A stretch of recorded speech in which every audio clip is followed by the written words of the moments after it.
Hello and welcome to another episode of the We Have a Meeting podcast. So today we are joined by somebody whose methods and style we admire quite a lot. We were joined a while back by author of Gap Selling, Keenan. Today's guest is no stranger to that method. So from head of sales to general manager of training and licensing, today's guest lives and breathes gap selling. So their win rate is 60% plus. They raise win rates by 10 to 30% on average in 3 months, and they never ever discount. Today's guest is Rachel May. Rachel, how are you? I'm fantastic. Thank you for having me here.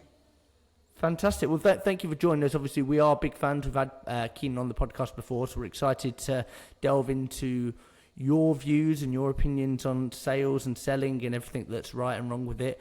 So we start the podcast the same way every single time. Who are you and what problem do you solve? Well, my name is Rachel May. As you say, I work with Keenan and Gap Selling at a sales growth company, and we solve the problem of low win rates, long average deal cycles, heavy discounting resulting in lowering of average sales price. And we do that by helping the sales organization adopt a foundation of buyer and problem centricity across the entire revenue engine, from demand gen all the way to retention. Good stuff. I like it. And then, so say you're sitting down with somebody and you're going to help them and they've got the problems that you solve. What are some of the telltale symptoms? So if you were a doctor and I were coming into you, what kind of symptoms would I have that say, you know what, we need to send Rachel, we need to send Keenan and all the gap selling specialists in there? Well, usually we find out if they have those particular business problems in their sales organization currently, which, let's face it, most do. And then we start to dive down into, okay, what's causing those things? It could be any number of things, but typically what we find at the root cause is that not just the salespeople, but the entire sales organization, marketing, or entire revenue organization, I should say, marketing, leadership, lead gen, the SDRs, the AEs, customer success, even sometimes product themselves cannot tell me what problems their product and services solves for, that in a way that is not just in telling me what the product does from a technical standpoint. So it's one of the first questions I ask in discovery: what business problems does your product or service solve better or differently than anyone else in the space? And I can count on like one hand out of hundreds and hundreds how many times I've actually been able to get a real answer to that question. So that's the biggest symptom. So I suppose it's probably worth us taking a step back. How would you define gap selling for anyone who isn't familiar with it? Yeah, so usually when I explain it to folks, and it's hard for me because it's hard for us sometimes in the messaging to help people really understand why it's different. Um, but I usually describe it as the language that we speak about our buyer internally and to our buyer externally. It's the way that we think about them. It's the way that we think about every single thing we build in the product. It's a foundation of problem centricity that goes from the entire revenue engine, from MQL all the way to retention. It's not a sales methodology, it's a revenue methodology. Okay. And one thing that you talked about before that I don't think it comes up in the book a lot, and we had a few interesting points from Keenan on this, but if you're looking at gap selling from a purely cold perspective, you've got limited resources, maybe you've got a phone, access to an email, or you're an SDR, or you're that function that has to get the meeting or get the person on the phone and do something from those early steps. What could we adopt from gap selling in those early stages of selling? Yeah, so I think, again, it would all start with that problem identification chart, which actually you can download that from our website. Um, it would start with like building out a problem identification chart, if that's the first thing that I would do if I was in any business development role. And what that is it's basically like, here are the root causes. Those are those like technical problems that you solve, right? So it's too slow, it's inefficient, why? And kind of thinking of all those broken processes or missing tools. Things like when you hear visibility, we solve for visibility, blah, blah, blah. All that stuff's going to go into that root cause bucket, right? And then you start to go through this mental exercise. If that's happening in this hospital or in this school district or whatever sector that you're solving into, right? If that's happening, what is happening to the business? And these are usually going to have metrics involved. So I like to think about that persona that I sell to, CFO, COO, CIO, whoever this person is, and then take that vertical that you're selling into, hospital, education, construction, whatever that is. And I start to think about what metrics are they looking at every single day and looking to improve every single day. And how is this kind of root cause technical problem I solve impacting those numbers, right? That's generally where you're going to find your business problem. And you only solve 3 to 5, maybe like 3 to 5 that you really want to lock in on. And then I go, okay, if that exists, then what? So what? And then move yourself just one step higher than that.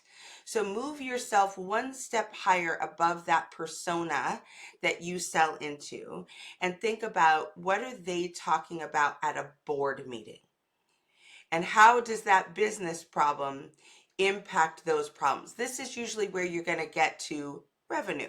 You're usually going to get to, slow growth, declining revenue, poor reputation in the marketplace, high employee churn, right? These in the impacts, you're going to find the things that don't just impact the department level that you sell into, but the whole organization. They're going to impact everybody. The things that like might result in a layoff or something like that if they are not mitigated, right? And so start to thread those 3 buckets through. And once you understand that big picture, what I usually say at the prospecting level is, you lead with the business problem, you sell to the business impact, and you gain credibility by diagnosing root cause. So in your messaging, in every cold call, in your marketing, everything you're doing from a lead gen standpoint should hit all of those 3 buckets in a very concise way that surprises that prospect into thinking, wow, I never thought about it that way before. I never tied those 3 things together. Wow, that's at the root cause of this thing that's making me crazy. Who knew? Right? And that's where that credibility piece comes in. So everything that would be my North Star, is that problem identification chart, and I'd be checking every single conversation I have against it. We were using it today internally to work on a client, so we are big fans of it. We're really big at tangible takeaways for the audience, the people listening. So I guess once you've laid that out and you've got somebody talking a little bit, what are some of your favorite questions to uncover impact and uncover problems and uncover emotion and probably help find the gap when it comes to discovery or cold calling? Yeah, so everybody, since I have been in sales training, which is way too longer than I'd like to share at this point, everybody always wants to know, what's the magic question? What are the list of questions? Can you just give me a list of questions? There's no questions, Jack. I'm sorry. There's no magic questions. But what you will find is, when you know what you're looking for, the questions just come. So the best question is a response question. The best question is the question that you ask in response to the way your prospect just answered the last one. And I know that sounds like super basic, okay? But it's not what we do as salespeople. What we do is we try to think of what's a really great question, right? And we want a script. We so badly want this like recipe that says, I know that if I ask these certain questions and I do it this certain way, that, I'm not going to look silly and it's going to go great and I'm going to find the problem. But that's just not the reality. The reality is you've got to sit and listen and be so present that you pause when you get that answer. And this is what I think. What information do I need that I don't have right now in order to diagnose this prospect's current state by the time we get off this call? So I'm consistently taking inventory of like what information that I have right now. And I'm kind of like, what clues are missing? And then that's the best question to ask. Is that helpful? Very helpful, Rachel. I agree. I hear a lot of salespeople externally where when you're having a conversation with them and they'll ask a big question and they'll go, okay, great. And then on to the next one. It's like there's that through line of like, I don't know what you can call it, a bit of a je ne sais quoi of have you actually listened and are you, or is your head 3 steps ahead? I wanted to ask you while we've got you here, it's in your LinkedIn banner, discounting. So discounting is something that I've literally just posted something. I had a cold email this morning saying, we can help you with your recruitment. We'll do it for 12.5, or if you're not happy with that, we'll do it for 10%. So they've not even engaged me in a conversation and they're already discounting, which is fucking crazy. But so why don't you discount? And I mean, it's a simple answer, but why don't you and Gap Sellers discount? And how do you handle the discounting question if it ever comes up?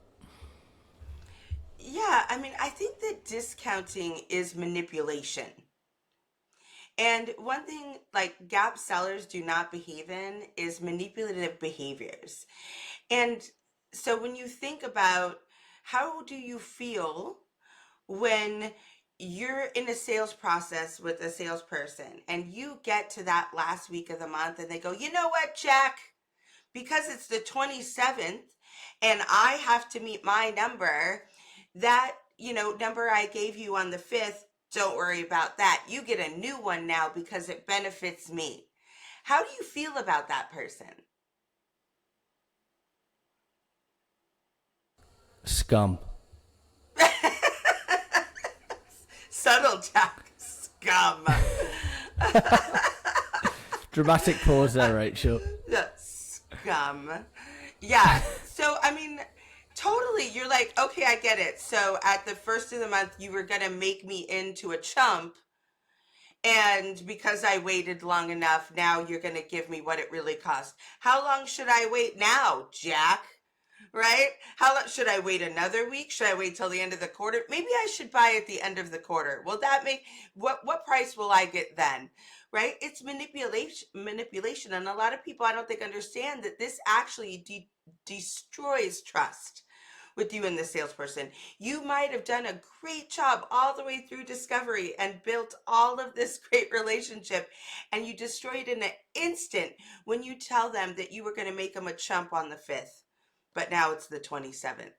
So I think the reason that we don't discount is, number one, it's a manipulation tactic. And number two, we don't have to. We don't have to. Because when somebody says to me, your cost is too high, Rachel, and by the way, it is.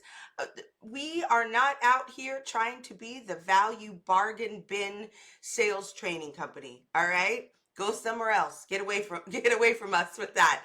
That's not what we do over here. We are we know we're the premier product. We know that we are the premier product for not the crappy sales organization that's just on fire and has, nothing together. We are for the elite salespeople who want to go and get that extra 20%.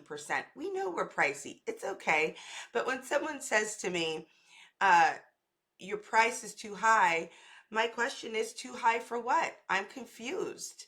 You know, based on everything that you shared, you are going to lose $12 million if you don't solve this problem right now. And based on everything that you shared and the criteria that we built and everything you told me about who you're looking for, we are the only ones who can address the root causes for you in a way that is efficient, and we're going to raise that win rate in 3 months. So please help me understand how $50,000 is too high to solve this $12 million problem. Or I say, please help me understand why we're talking about $5,000 right now. Like, it I love doesn't it. make any sense. Yeah, exactly. I think when you hit that logical side, yeah, Keenan was talking about that a lot as well. The "I'm confused" question that comes up, or the "I'm confused" statement rather, that comes up when you hit that point. Yeah, I love that.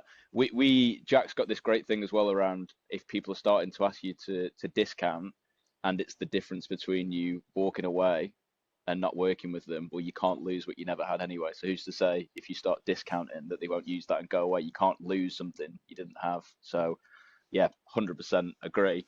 Um, so sometimes, Rachel, we speak to businesses who they're building their first sales team.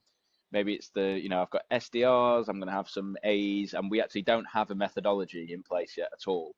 So they might be looking at spin, Sandler, gap selling. They could be looking at all these different methodologies. But I suppose, why would someone look at gap selling over one of those? What benefits would I have of having my whole team on gap selling rather than one of those other methodologies? Well, first, I'm just going to correct you there, Zach, because you did not list methodologies. So people are really confused about what a sales methodology is and is not, right? So, like Sandler, for example, not a sales methodology. Challenger, not a sales methodology. It's a great idea. It's a great theory about sales. Those are, Sandler is kind of a bucket of tips and tricks, if you will, right? Hodgepodge together. Challenger is wonderful. I love Challenger sale, but it's much more kind of this high level idea of what to do without a lot of like the how to do it. And a methodology has both. So it's got these overarching themes of this is the go to market strategy of how you meet your buyers, the internal language, if you will, of how you speak to them and about them. But then it has that what to do, how to skill focus as well, right? With that process built in. So I guess you could say that spin in its day was a sales methodology, or solution selling was a sales methodology. Um, First of all, I would throw out anything that was created before the internet. So let's just start there. Like, I'm not trying to be an asshole, but come on. If the things that were created in the 70s to help salespeople win worked, then we wouldn't be in the situation that we have right now, right? So if they worked, why are we still sitting here after 30, 50 years of it with low win rates? Wouldn't it all be gone by now? So I think I just start there. I just throw that out. But then I would look at what root causes in my sales organization are causing my business problems and impacts. And I would do a full diagnosis there, because different sales training, different sales methodologies are going to address different root causes. So it's not one size fits all, but when people buy sales training, they tend to just check a box, right? They're like, oh, I need to buy sales training. I hear this all the time. It doesn't matter which methodology you pick, just pick one. what the fuck are you talking about? Like, that makes no sense. Just pick one. This is literally the health of your entire sales organization. Maybe we don't like put it all into a hat and like pick one out. Maybe we be a little bit more thoughtful about that, right? And so I would say understand what root causes you're solving for, and then make some appointments, some discovery calls with some salespeople from those sales methodologies, and watch the way they sell, because they are your demo. They are your end product, right? So watch the way that they do discovery. Do they start jumping in and talking about their product and giving you a presentation and talking about training? Are there questions about sales training, which is their product, or are there questions about your business as a whole? Do they help you during that process to diagnose what root causes you're solving for, and help you to understand what you need to do differently with your sales team, whether you ever do business with them or not? When you get to the recommendation stage and you start to ask about discounting, do they discount? Because I can tell you one thing, I sure as hell ain't not hiring the sales training company that has to discount their own product. If their salespeople can't hold their value, why the hell would I want them training mine? Yeah, Like, that absolutely. doesn't make any sense, right? So that's the process that I would use. Okay. So it sounds like from what you're saying, there are scenarios in your world where someone needs sales training, but due to the root causes that you address, actually gap selling isn't going to be the right fit. Well, I would say when those scenarios come up, it's typically that they don't need that sales training in itself, and the sales process in itself, and the skills of the sales team are not actually the root cause of their problems. So typically when I find someone who's not a good fit for gap selling, it isn't because it's a different methodology that they should be using. It's that they don't have product market fit, or they have horrible leadership, or they have a toxic work culture, or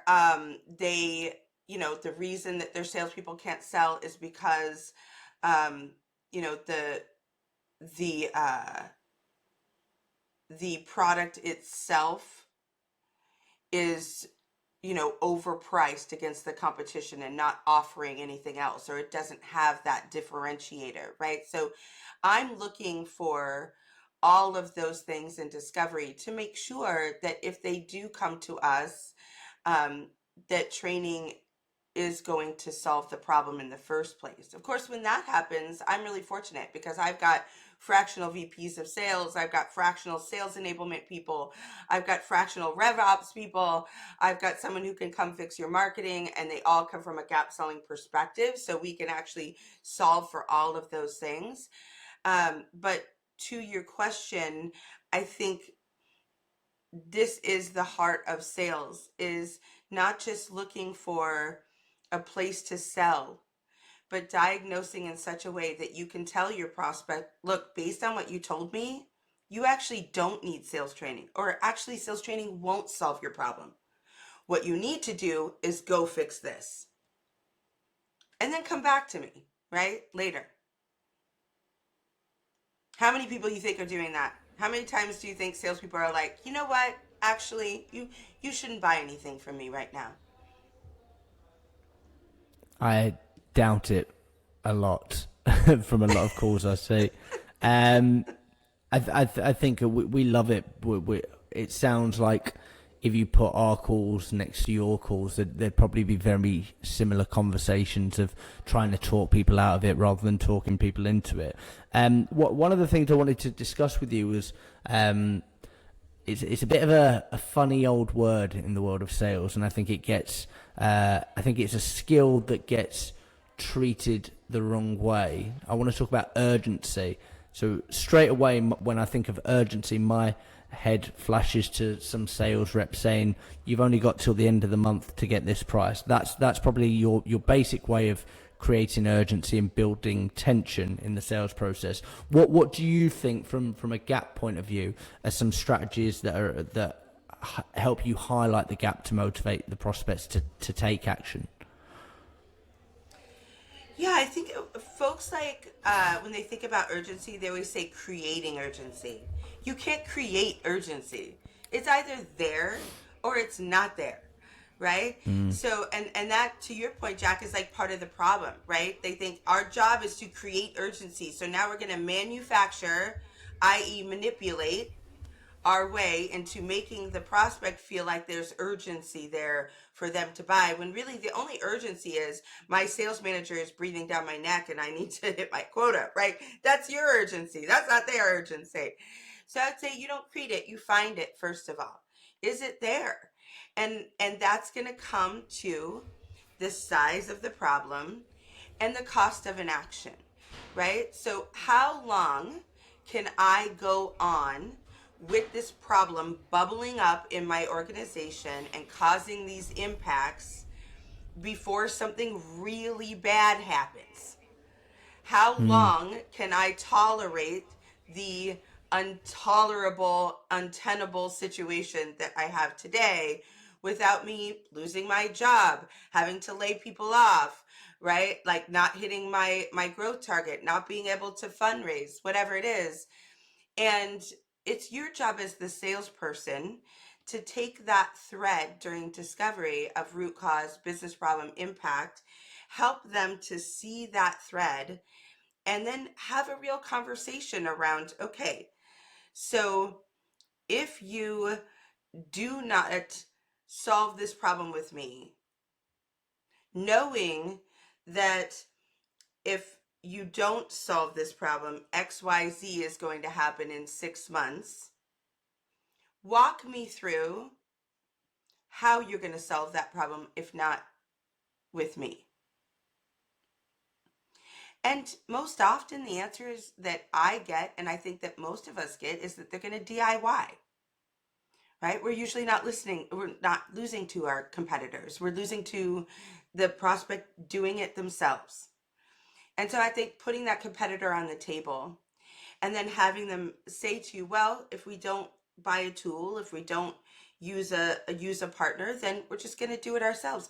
So walk me through what that looks like. Because you haven't, this is what I'm thinking in my head, you haven't done it by yourself up until this point. You've just let the wound fester. So now, okay, you're going to do it yourself. What does that look like? What resources will you look? How long will that take? How will you measure whether you are actually solving the problem? Like what metrics are you going to measure your success? Leading indicators, not just 6 months later we figure out we still aren't hitting the number, right? What metrics are you going to be looking at to say, yes, we're doing this right and this is working?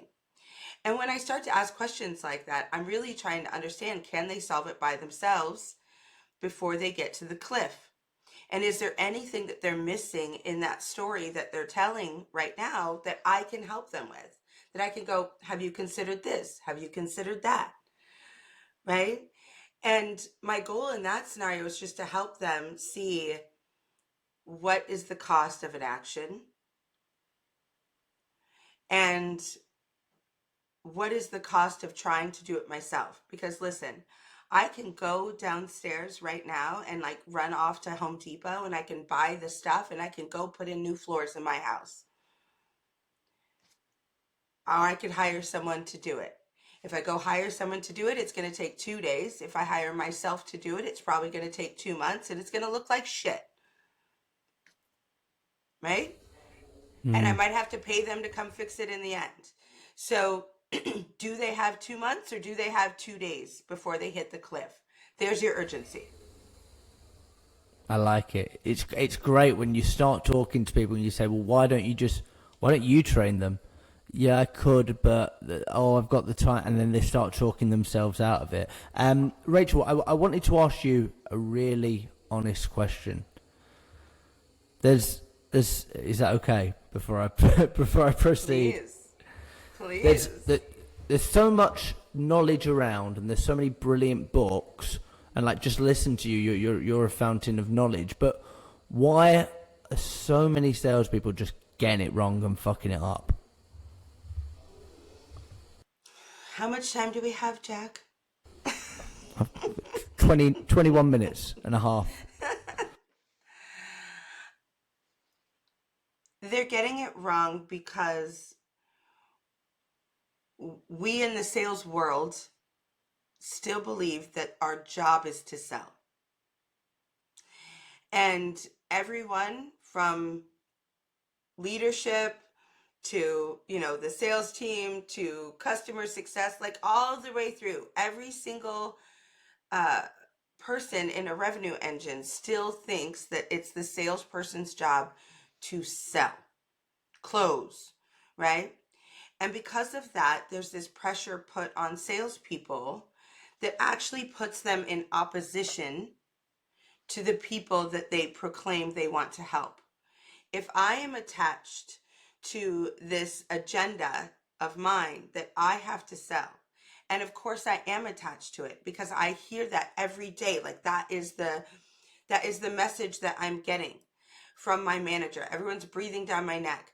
You have to close the deal. You have to meet the number. Did you close them, right? How are you, what's the next meeting? How are you going to close them in the next meeting? Everything is like this pressure on me to do the wrong thing, not to do the right thing that actually works. Because when we say to people sell, what we really mean is shove your product down their neck until they choke on it. And then try and give them a discount to swallow,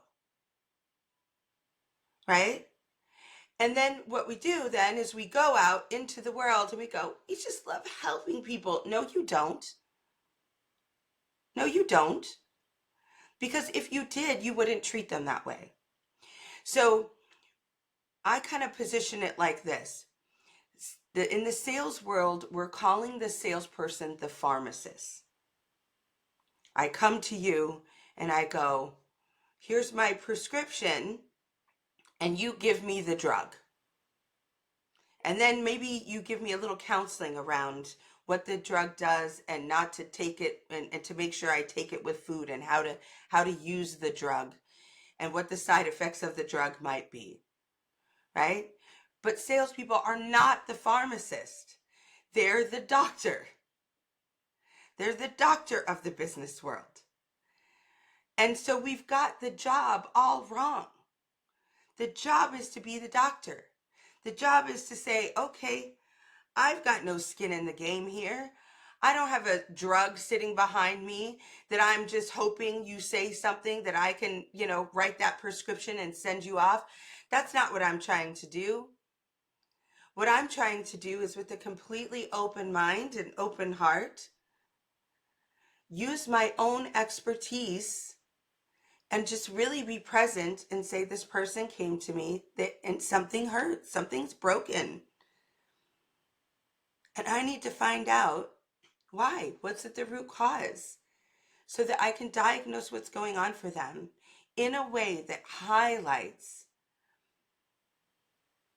their current state so they walk away from me knowing whether they should change or not, why they should change, what bad thing is going to happen if they don't change, and then finally, why they should change to me. And my goal when I go into any conversation with a prospect is just to help them answer those questions. That's it. And I suppose based on that, because when you lay it out like that, makes sense to us. Me and Jack are smiling all the way through talking to you. It makes perfect sense to us. This is the stuff that we adopt in our business as well. Do you think salespeople are born or made based on that? Because some of that requires a particular skill set that maybe can't be taught, and some of it definitely is just you've thought about it in the wrong way. So do you think you can meet a natural salesperson, or have you never met one? I believe salespeople are made, but there are some intrinsic qualities that you have to have in sales, and they aren't the ones that are generally highlighted. So if you lack empathy, you're probably not going to be a great salesperson, no matter what sales training you go through. If you lack curiosity, if you lack problem solving and really strong analytical skills, you have to be wicked smart to be a great salesperson, which I think is a surprise to a lot of people, actually. I don't think people think we're smart. If they did think we were smart, I don't think that they would be trying to constantly dumb us down. Let's give them a script. Let's build an acronym, like, so they can remember things. You know, like, if we don't put the C for closing in there, they might forget, right? Like, that's another reason it's broken, is because we treat salespeople like they're stupid.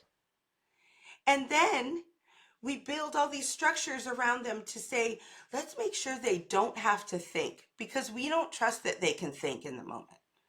So if you cannot be a great salesperson if you can't think analytically and be a problem solver.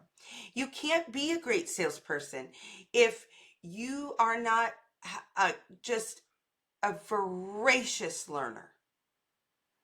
You have to constantly be learning and just like salivating for new information about your buyer, right? Like, I can't even sometimes stop myself from going down rabbit holes because I am studying my buyer before a call in their business. And I'm like, wow, they sell this software into this to healthcare systems, and they solve this problem. And I'm over here studying every single thing about the problem they solve and who their buyer is before I ever get on the call, because I want to know, because I want to learn, because I want to help them, but I've been trying half my career just to get salespeople to go to their fucking website before they get on the call. If you don't want to learn, you can't be a great salesperson. If you're not curious, you can't be a great salesperson. If you don't have empathy, you can't be a great salesperson. But you can be a fucking introvert, right? You don't have to be this big bombast. That's what people think it is. That's not what it is. It's not having big bombastic personalities and, right? You don't got to be that guy, promise. True story over It's here. Keenan's an introvert. Did anybody know that? no way. True story. Wow. I don't know if he came across as an introvert when we met him, but maybe behind closed doors. So I suppose, just to double down on what you said then, you mentioned some skills that were kind of more emotional skills, empathy, making people feel understood, all that kind of. But then you also mentioned kind of this logical, analytical piece. Do they, do you need both to be good at selling, or is one more important than the other? You definitely need both. And the second one is the hardest thing to teach people, right? And like, for me, I'm out here teaching our partners how to, before they can learn how to be gap selling trainers, I have to turn them into gap sellers. And it is the hardest part about teaching gap selling and coaching to gap selling is helping salespeople to be triggered in the moment by what they hear, and to take in that data that they're getting, and right there on the spot be able to analyze that data like a little computer. Like, I'm over here like boop, boop, boop, boop, boop, boop, boop. Okay, what's missing? What's missing for me to diagnose and get the whole puzzle? And you got to be able to do that in seconds. And so you can teach that analytical piece. You have to already be wicked smart to be a great salesperson, right? But you could teach that analytical piece, and we do that by teaching them how to be triggered when they hear certain things. For example, the define everything concept, right? So the minute that we hear someone say something to us like, oh, I need more, I need to grow faster, I need to improve this, I need to reduce that, right? We're automatically we teach the reps to be triggered when they hear anything vague in the customer response to a question. And the minute they hear something vague, they go, can you define more? Can you define faster? Can you define improve? Right? And so they are triggered to display these analytical behaviors. And that's a little harder to teach, but it can be taught. But you're probably going to have to bring in the professionals.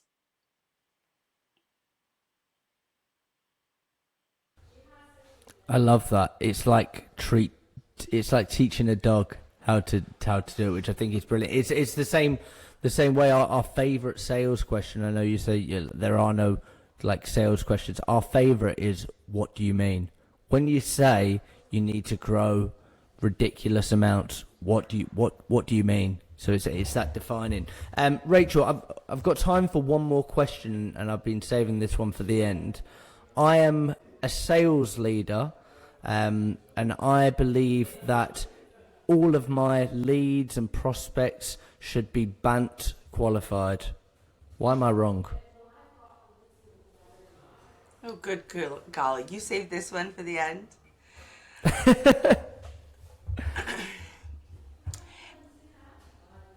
I'm gonna let Keenan rant on BANT, okay? And I don't think I don't see a lot of sales organizations using BANT anymore. I see them using MedPick, which is, I guess, to me, it's like kind of the 2023 version of BANT, a little more thorough, if you will, as a qualifying process. The reason that things like budget and authority and need and timing should not be used to qualify whether somebody is a good prospect for you or not is because they have everything to do with you. They're qualifying for you. They're not qualifying for them. So what I mean by that is, you're saying with those things, are they qualified to buy my stuff? Do they have the money to buy my stuff? Are they the person who legally can sign on the dotted line to buy my stuff? Did they already come to me telling me that they need my stuff?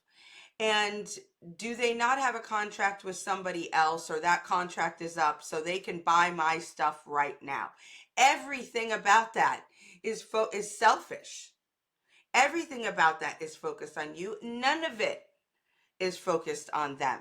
So again, going back to manipulation and being scum, those things kind of make you scummy. Instead, you should be thinking about, should they buy my stuff? Should they? And should they buy my stuff is, do they have a problem that is intolerable and untenable? And if they don't solve it quite quickly, really bad things are going to happen. And are they willing to acknowledge that and do what it takes to go on that journey to fix it? Are they willing to do what it takes? Because change is hard. Changing an organization is really hard.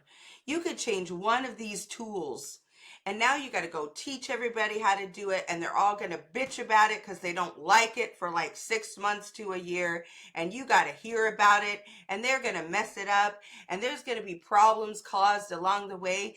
Like, are they willing to take on everything they have to take on to solve that problem? And those are the metrics that you should be qualifying on, because those are the metrics they're using in their brain as a human being, right? Like, I think everybody thinks Keenan like pulled gap selling out of his crazy ass, whatever is going on up here, this world that's living up here for him. It's a dangerous world. We try not to go in there, but he did it. What a lot of people don't know is that gap selling is actually built on the neuroscience behind why human beings decide to change. So when we talk about the qualifiers we use, which is, do they have a problem that you solve, right? Well, are they willing to admit they have a problem? Are they willing to go on the journey to fix the problem? And are they going on the journey with you? Where have you heard those? Have you ever heard those qualifiers before? Anywhere else in the world, have you heard them? Therapists. Therapists? Anyone ever heard of AA? Yeah. Right? They have you heard the Lord's Prayer? Yeah. Lawyers probably start off a process like that with you when you're sitting down with a new lawyer. Right. It's all based on how we human beings decide to change. So why would your qualifiers not be in line with how human beings decide to change and instead be on arbitrary things like budget, need, and timing and authority, which, by the way, authority doesn't even exist anymore. Doesn't make any sense. It doesn't, and I knew that's why I wanted to ask you. I always like to think about sales in the world of like dating, of like you would never go up to somebody and try and qualify whether they were good for you without even finding out if they were interested. Just before I try and chat you up, can I just make sure that you've got X amount of money in there? And I'm sure people do this. It's just crazy. Rachel, I've enjoyed having you on so much. We loved having Keenan. We're big fans of the book. If people want to work with you, find you, get in touch, where should they be looking for you? Well, you can find me on LinkedIn. I'm the only Rachel May, M-A-E. I'm the only one. And you can find us at salesgrowth.com. There's a ton of resources there available to you if you're trying to do this yourself as an individual contributor. And then, of course, if you're a sales leader, just book a meeting and we'll show you what real discovery looks like. Shit, there we go. I might have to book myself in. I just want the the sales growth journey. Rachel, thank you so much for joining us. Thank you. Thank you so much for having me, y'all. It's been fun.